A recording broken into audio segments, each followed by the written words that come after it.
and Hyun. Now it's like he's gonna make something new and different, but Oh shit! players decide, yes, I see what's happening there, Shit. so we're gonna get into this quickly, guys. Spawning here in the lower left corner of the map, spawning yellow, spawning Protoss. It is KróLu. And his opponent spawning up in top right-hand corner of Daybreak. There will be cheese. It is Sonkugo. I keep reading this Songoku. I'm thinking that's maybe what he tried to rearrange his name from. Dragon Ball Z! And if it's not, well, that's what I'm going to believe and wish that it was. But KróLu, for those who don't know why we were freaking out, sending out a very, very early probe, which is only indicative of one thing, Panda, if you would like to explain.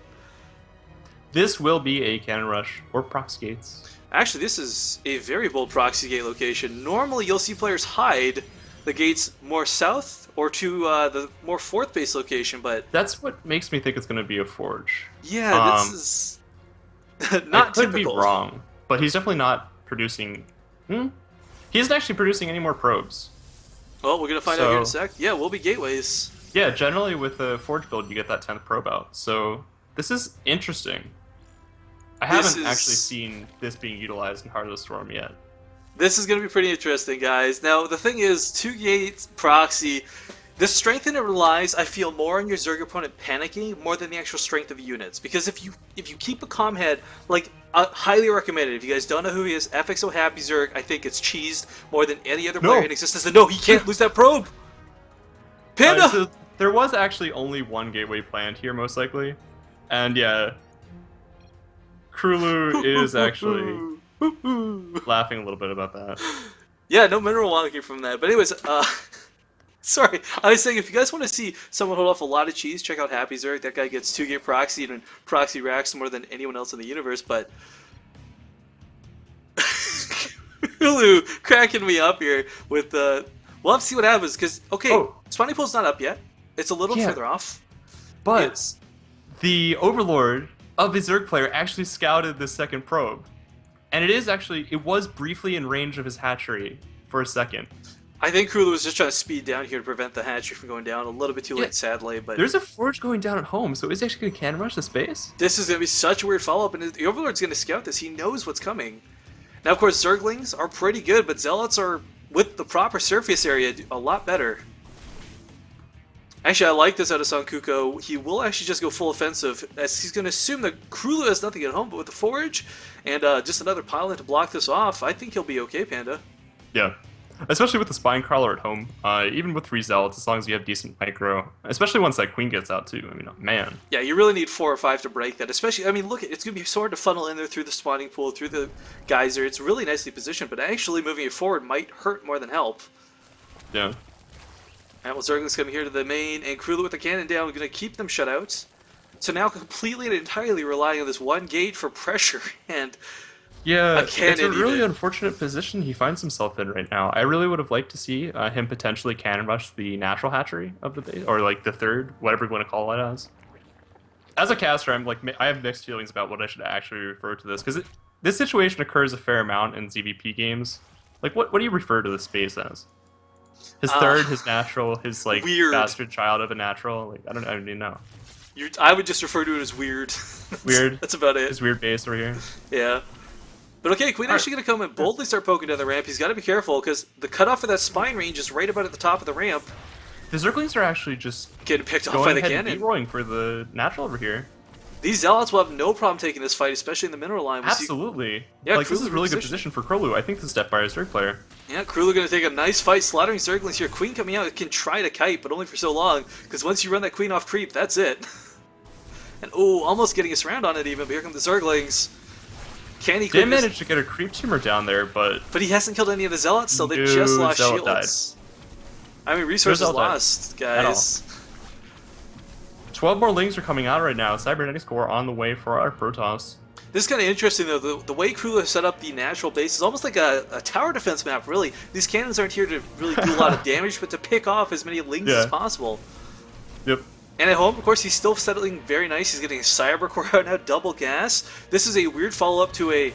I don't even want to call it failed. He's done a lot of damage here. KróLu with this estranged proxy gate, I think would be the best way to describe it. Without this positioning, I would have loved to see him actually take this as a natural base. He has such a fortified defense here. It'd be kind of funny. We have people in chat calling DTs. That would be the weirdest follow-up to this, Panda. I don't even know That if would I be can handle it. like most standard, awesome follow-up to this. Well, That should happen, man. without the gas, we're not going to find out for a little while, guys. But we do see actually no warp tech, so we might maybe see DTs.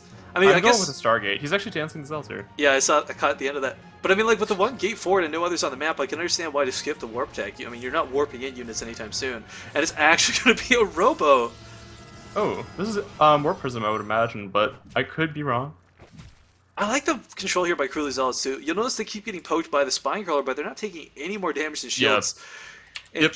Man, Zergling count, 28 on the field, speed not quite done. It's going to be near impossible for Sonkugo to really do anything here.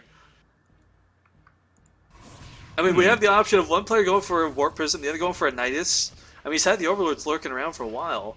I gotta say, I think Nidus is probably his best, if not only bet to get into this. I don't think breaking this wall will matter. Yeah. Probe might actually be caught out here, putting the Nexus down. There are 6 Zerglings forward. And still, absolutely no offensive units remain at home for a Protoss. Yeah, he is banking on that cannon. This is why ZOTAC is awesome, is what this is. And this is actually going to be our 6 Banelings right here. So... Oh, speed just kicked in as well, Panda. Oh, he's going to run straight by the Zealots. This is such a good move. Oh, and all he has to do is bust through this one pylon on either side with these Banelings. And again, you just said there's only one cannon at home here in a Mothership Core. Oh man, he wishes more than anything he had a sentry, I'll tell you what. Gateway gonna come down. He knows what's up. He sees this coming. No, oh, he doesn't slow anything, but he can't slow anything. Probes have got to run to that cannon and hug the crap out of it, Panda. I mean, what else can he do at this point? Photon Overcharge is so far off. Yeah, he's just going straight for the Nexus. I completely and utterly agree with this. A great choice out of Sonkugo, a weird one. KróLu with only an Immortal. Now, if he holds off for a little bit longer, he can Photon Overcharge the natural Nexus. It will be in this game still, because these Zerglings will not take out that Photon Overcharge. But it's all the infrastructure of his main that's in danger. Because one cannon will not hold versus this. What a boss Immortal. The Zealots are actually taking care of the Zerglings. I mean, this is not over yet by far. No, not at all. Both Both players... one base versus one base. Both that players... was a little bit of a misstep by KróLu there, but this is not game over. He is not out of this. Crippled. 21 workers at the moment to 17. I think crippled is the only way I can describe this game. Yeah. But and the cannons do go down here at the natural of our Zerg player. Yeah, so people now be able to expand. And it's gonna be weird now, because KróLu's new main is at his natural. The only safe place for him to go is to expand back to his old main, as weird as that is to say. And we have the potential for a macro game to come out of this, but tech choice-wise, KróLu is significantly further ahead, as we're still on just hatch tech. I mean, Sonkugo, he spent so much of everything. Time, effort, energy, larva, minerals, just to break this. Yeah. I mean, that was really committed. He lost a lot of gas there. His hatchery is quite delayed. But at the same time, I mean, KróLu hasn't expanded back into his previous main yet. If this becomes a 40-minute game, Panda, I will just freak out, is what this comes down to. I mean, it's set up nicely. This is kind of, as weird as it is to say 12 minutes in, a bit of a reset to the game. I mean, yeah, the Mothership Core is actually just scouting things out, going on her own little merry way. But this hallucinated the Colossus is meant to do a fair amount of damage. He is. I wonder. I mean, it's time, so it's not like he can really utilize this in a push. It would be good for the lulls, though, as the... Oh, the Zerglings will actually see this. This may be the intended. Well, he already knows. He saw the hallucination if he was paying attention. Like it popped while one of the Zerglings. Oh, really? All right. But he may not have been paying attention. Like he saw it die and he's like, "Oh, he's got a Colossus out. Well, shoot." But having scouted the entire base, he knows that KróLu didn't have a Robo Bay down anywhere. He saw the facility, yes, but when he went in for that all-in with the Zerglings, no indication of a Robo Bay. So there's no reason for him to think that that would be real. It could be thrown down after, but it's still a really big investment considering he just lost his main Nexus. I gotta say, Panda, I'm really happy we picked this game. Yeah, this is thoroughly entertaining. So, okay, Sonkugo gonna come in, but there's that nice Zealot hold position here. No cannon to back this up, though. KróLu has to warp in some more units, or he's gonna... these Zerglings will get in. Guardian Shield goes to go down. He needs great force fields here, though. And and a time warp on the banelings. Every single one of the banelings. But isolating. there's no range to pick this off other than one immortal. So as great as that was, all those banelings still connect to most of the zealots, but the sentries still stand. The zealots survive. And that's what he needed. That is absolutely what he needed here. The immortal will be able to take down the hatchery very quickly. The sentries will regenerate enough energy slowly. He does already have enough energy for one more force field. Well, and there just aren't enough units on the map. Well, for a Zerg player. He's losing a lot at home, but he's actually doing a ton of damage to KróLu, only just now warping his zealots to deal with it. Lost a pylon, depowered one of the gates, picked off a couple probes, not too many, mind you, but still. Both players. At the cost of losing his natural hatchery, I mean, to a Zerg who just now established it again. And more base nice trying splits to by KróLu there. And there's a good game. Very nice follow-up to